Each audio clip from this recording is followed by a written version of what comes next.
Let's take a look at what causes accidents to happen, who accidents happen to, and what all of us can do to prevent them.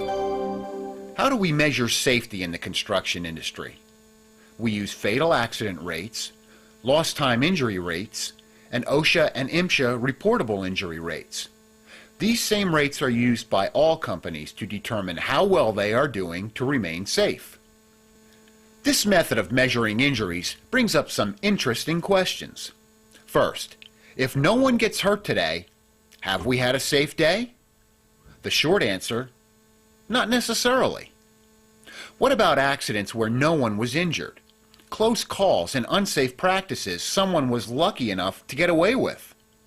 All too often, it is easy to have a dangerous day without an injury, but sooner or later, risky behavior will catch up with you.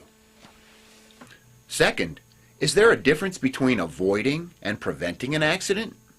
The short answer, yes.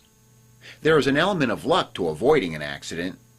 At AI, we are concerned with proactively preventing accidents. But more on that in a minute. Third, is there a consequence to accidents without injuries? The short answer, yes. People can easily be lulled into a false sense of security when their behavior has no immediate consequence. To reiterate, sooner or later, risky behavior will catch up with you.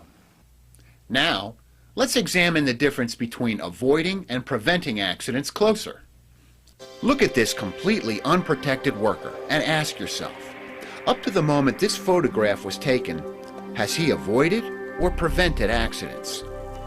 There may be a good reason for him to be out at the end of this boom, but should he be there without being tied into a fall protection system?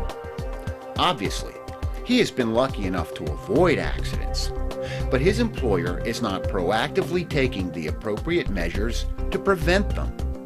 And it is important that you understand these concepts and the difference between them to understand how accidents happen. Generally, accidents are caused by one of two reasons: committing an unsafe act or working in an unsafe condition. Here, we have a perfect example of both. Also generally, most fatal accidents are caused by workers committing unsafe acts, and usually the unsafe act is willfully committed. In other words, someone, like this worker, is making a conscientious decision to do something that could and probably will kill them. We all have perceptions about what is and isn't safe. These perceptions shape the way we act and the strategies we use to accomplish our work.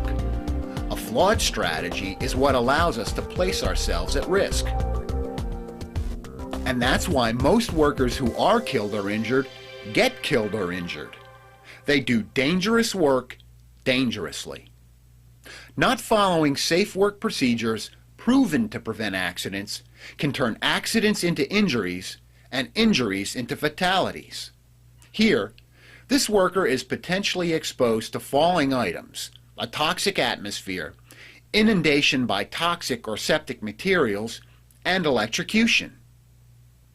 Safe work procedures like properly monitoring air quality, wearing full protection, having an attendant and supervisor on site, and using lockout-tagout procedures to prevent electrocution when necessary will prevent accidents, injuries, and fatalities, but only if they are used. Know this: when you come to work at American Infrastructure, every day you will be faced with the choice to follow safe work procedures or do dangerous work dangerously. We are counting on you to make the right choice.